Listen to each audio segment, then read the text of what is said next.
Okay, but when you condense things, you can't say false things, right?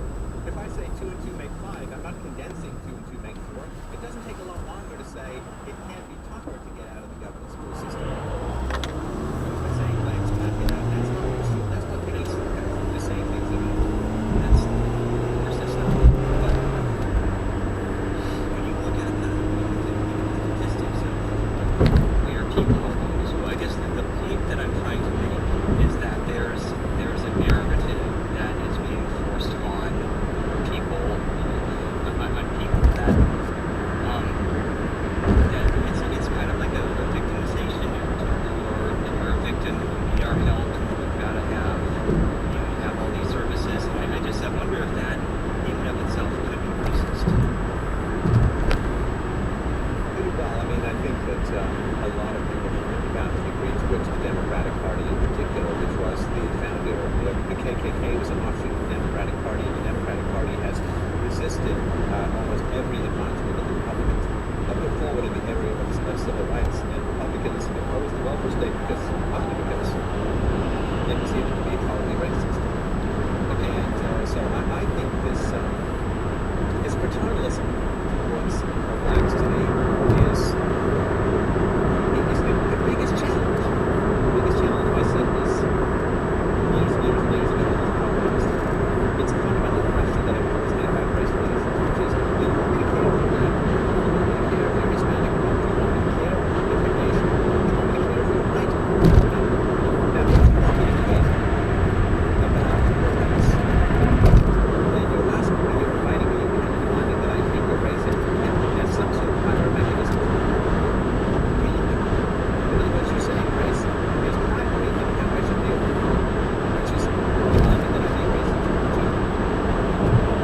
I don't want to think anyone is any more or any creed or anything. I don't care. Now, when it comes to things like affirmative action, this is hard. And yet, to return to Edward Hudson, he says affirmative action is decisive for blacks. The only people that helps winning. People with PhDs get tenure.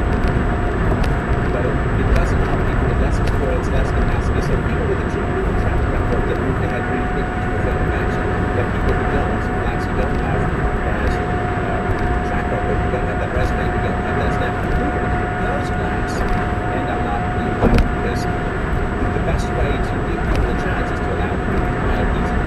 And this is true of everyone. I mean, just look at what's happened to the French labor market, where you kind of hire it, and nobody wants to get, nobody gets hired. And so he's been a foe of affirmative action. And of course, affirmative action has been disastrous for so many blacks because with affirmative action, blacks get promoted regardless of competence because they just have to fulfill the quota. Of course, the whole thing was put in, there won't be quotas. And then, of course, immediately it becomes quotas.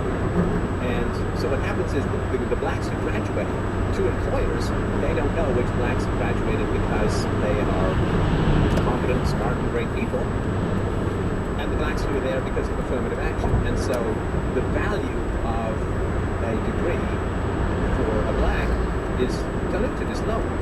And that is, it makes it less of an incentive to go to college and all that. It's the usual law of unintended consequences when you bring coercion into the mix. But I will not view racism as a foundational issue within society other than racism created by belief in racism. Right? I mean, it's the whole thing that Henry Ford said. He says, if you think you can or you think you can't, you're right. You know, if you think there's racism, you're right. If you think there isn't racism, you're right.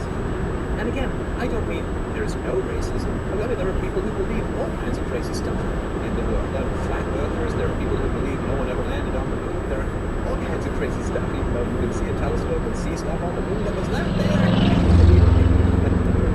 People believe all kinds of crazy stuff. But nobody goes to physics conference and say, we have a huge problem of people who believe that you can't send a rocket through the Van Allen belt and land on the moon and come back.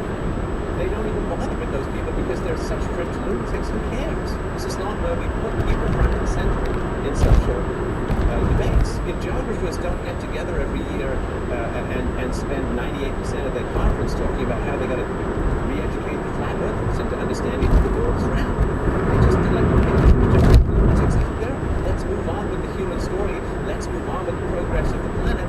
And let's leave these racist idiots behind in the same way we leave the flat earthers behind, or the people who still believe the sun is the center of the solar system, the earth is the center of the solar system. So I feel that this language has become such a self-fulfilling prophecy. And again, just to be clear, if there's massive evidence out there that I took a course on race relations in college. I read about how much of it, studied, and again, I'm no expert, but this is just my own study. But if there is all of this data that shows racism, then it has to show how it's only blacks